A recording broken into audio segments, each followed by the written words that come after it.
Hey YouTube, Lawler here. As always, it is officially the RLCS offseason. And with that being said, in less than 2 months, 2026 season begins. We do now officially have a roadmap. I'll be covering that in tomorrow's video where I break down the specifics of what is going on, how the matches play out, the first match tournament, how important it is, the weight that it carries of like an automatic bid to the World Championship.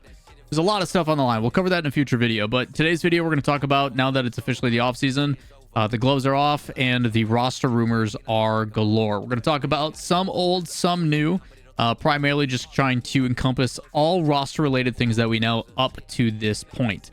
As always, if you guys want to stay up to date with all roster information and what the heck's going on, the first thing you can do is check out the roster document. This is always linked in the description down below. Or if you stop over by the Twitch channel, twitch.tv/Lawler, and come hang out with us, it's !RLCS rosters in chat. We try to update this as frequently as possible. And if you're down in the description anyway, make sure you guys hit up all the other socials we discuss quite frequently on the Discord. We'd love to have you part of the community. So, first things first, we're going to talk about the old. First one we got to talk about is Complexity. Complexity has exited RLCS, obviously with their team. Some complications. We've been seeing a lot of beef on the timeline in regards to, as I talked to you guys about, with Scribbles and this and that, and Frosty coming over. But this roster between Diaz, I don't know if Diaz is now still Diaz or if he's Kenzo. He went back to Diaz, so I don't know if he just decided to change his mind on that. But Diaz currently CRR. CRR has announced that he's going to go LFT in Europe. Diaz and I have talked. He is open to basically trying out everywhere. He is open to playing in EU, NA, SAM. My assumption is that he wants to stay in NA, but we'll see how that one plays out based upon, you know, visa issues, support, things of that nature. So Complexity has exited. They talk a lot about their story. We've talked about this already. We don't need to waste too much time on it. Whether they return or not, we'll have to wait and see. RLCS going into next season's an interesting one, to say the least. The second thing we got to talk about is, like I mentioned, Scribbles has announced that he has retired. We already talked about this in our recap video, that Scribbles, after elimination for Space Station, has officially retired. Says thanks and everything. He wants to focus on his personal life and his schoolwork. A lot of people are like, maybe it's an outside decision. Maybe it's this. Maybe it's that. In moments like these, I think we just have to take it at face value. There could be outside circumstances as to what made this decision happen. But ultimately, if Scribbles, who is a young kid at 15, wants to focus on just having a regular social life, going to school, and focusing on his future, by all means. If he decides a couple years from now, maybe the state of RLCS is a little bit more comfortable and he doesn't know what he wants to do, Rocket League is not a bad backup option. He could also use it as a collegiate option to be like, yo, I'm a world championship qualification player. Maybe you should pick me up for your CRL team. Maybe I should get a sponsorship and a scholarship, and I should... Again, he's got options. He's still very young. I don't blame him for trying to figure out his personal life first before he goes and does other things. A lot of us just look at the circumstance and say, hey, you're really, really talented. You've got a bright future ahead of you. It feels weird to get one of the most high-profile players in NA to take a step away. Someone else has got to step up and find that replacement. It also opens up a lot of opportunities for what is going to be NA moving into next season. We'll talk about that in just a bit. We've also seen conversation from, again, the former team that I used to coach in Carl.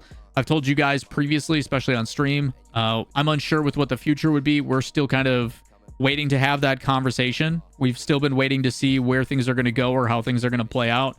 We talked as a team, and I can tell you guys, we all kind of came to the same realization or the same page. It's like, while I love this team, and I can't say good enough things about all three players on the roster, love them all to death. They were all super hardworking.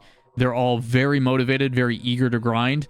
I have literally no qualms whatsoever with any of the players on the team. They're all fantastic people, and you would be lucky to have them on your roster. We all know that it would be silly not to try and test different iterations. There's still a possibility that, you know what, through tryouts and through scrims that are going to be going on like crazy over the next couple of weeks, that happens. And then we get back together. I don't know. We genuinely don't know. But the last thing we're going to do is restrict each other from going and finding things, and making that public gives you more options. It makes people more aware that you are available outside of word of mouth. So Com Talk, myself, and 5UP are all LFT. I'm looking to coach a roster, build a roster.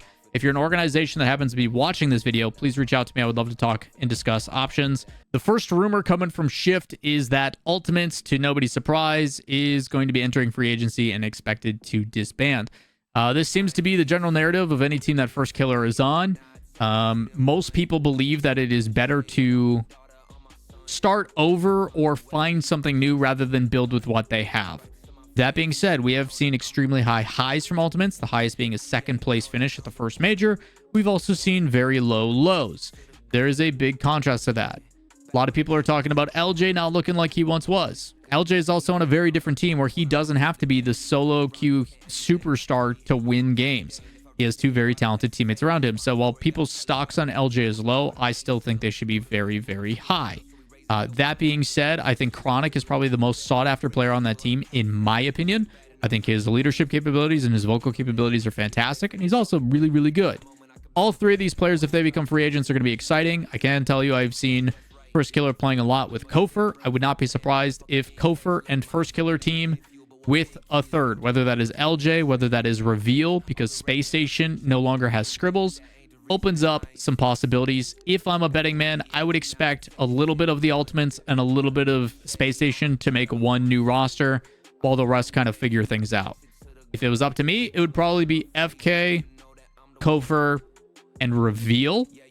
LJ instead of Reveal might also work, but I would probably go Reveal. Reveal to me is the best player on that team, and it's not even close. Mock from TSM, who was the coach of TSM with Amphis and the boys, said, after a successful tenure of coaching, I've decided to step down. I'm going back into as a player. So what was a coach, we've never seen this happen outside, I think, like maybe Billy. But Mock, the coach, is now saying, hey, I'm going to go and try to compete. So pretty interesting situation. TSM looking for a coach. Maybe I should reach out. But again, congrats to him. Glad to see him taking the step. Obviously with 2v2s and stuff being introduced as well, maybe it makes more sense, as there's going to be more opportunities to earn some money. So pretty cool stuff across the board there. Who knows if TSM is going to stick around as well. That's always kind of up for debate. Twisted Minds looking to disband potentially. Atomic and Rise, the two imports, likely to enter free agency and have to find a new team. It is assumed and expected that Nupo, however you say his name, is going to be looking for two players, whether that is local talent and maybe you see some like Ghazi Abdullah type stuff merge or something else changes. We'll have to wait and see. It is also unsure if it is going to be under the Twisted Minds banner or not. They also are required to make this change because of what I talked about, and you're going to see this with a lot of teams. Any import teams, there is no grandfather clause. That was clarified. You cannot have teams full of players that have majority input. It has to be 2/3 of local passport residency type player. That is going to change a lot of things. That applies to Virtus Pro. That applies to Foot. That applies to what was potentially going to be Chiefs. That is no longer. So again, keeping homegrown talent +1, which is the thing I'd like to see. My curiosity though for Blast is if they earn that grandfather state or if they earn residency long-term after being on a team for a full season, because then that would allow them to make another change the following year and show improvement. We don't know if that's going to be the case. We will have to wait and see. But Nupo, however you say his name, looking to build with two different. Atomic and Rise probably going to go back to Europe if I had to guess, unless they become the one outstanding import talent for another team. Kind of the one where we talk about, as a reminder, keep in mind that these are all rumors. These are not factual, despite the good track record. Again, Achilles and Shift and the guys do a good job. Just keep in mind that things are always subject to change. In this circumstance, which always feels like the case, GK looking to kick Oli so they can bring him back later. This would now be the third time I think he gets kicked by this team just to be brought back. But there are rumors that they're going to be parting ways with Oli, and GK is looking to stick. If that is the case, the weird thing is Archie says, "What is this? Ha ha ha." Oli replied to it and goes, "Tell the truth, twin," or something like that. Their manager, Marshall, also is like, "Oh, what do you mean?" And then Joel also says, "You guys fell off so hard, we haven't even discussed the end of the season yet together."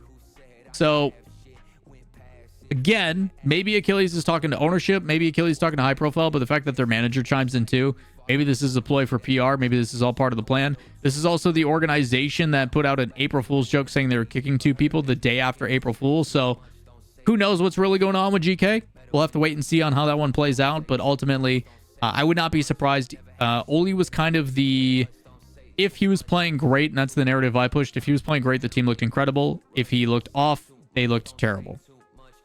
We'll have to wait and see. I do think Archie and Joyo as a duo is a very strong option. Oli, I think his stocks have increased. Again, this was a top 4 performance from GK. They also had a top 2 at EWC.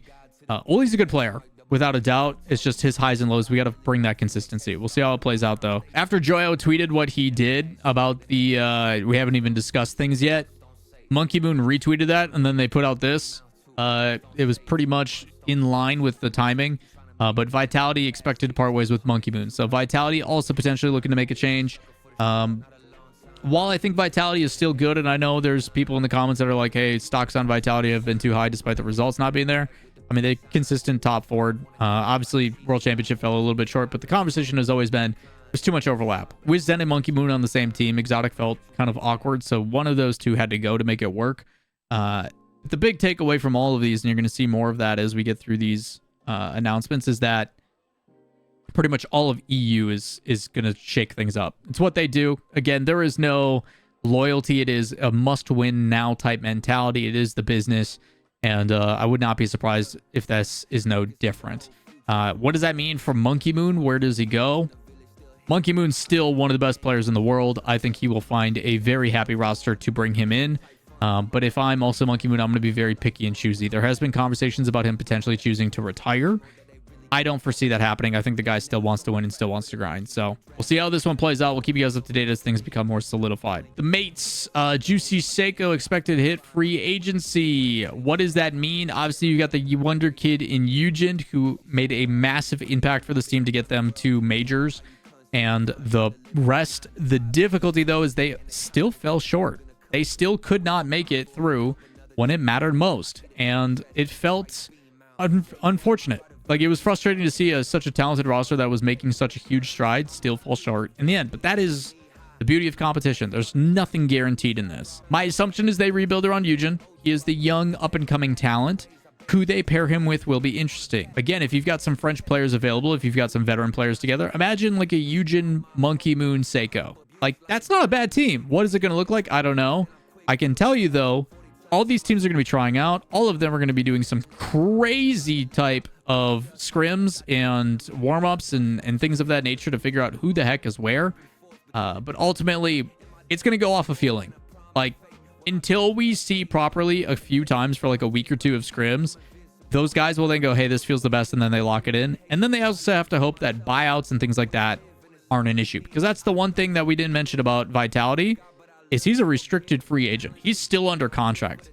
Whoever wants Monkey Moon has to buy him out. Otherwise, we're going to see another alpha or extra or, you know, whatever contract jail type thing we're going to see. So if someone wants him, they're going to have to pay Vitality a pretty penny to make it happen. Otherwise, he's going to have to sit on the bench, which you don't want to see. Last but not least, it is Drawley. This is kind of a non-conversation. A lot of people are crazily losing their minds off of this. Everybody's like, oh my God, I can't believe...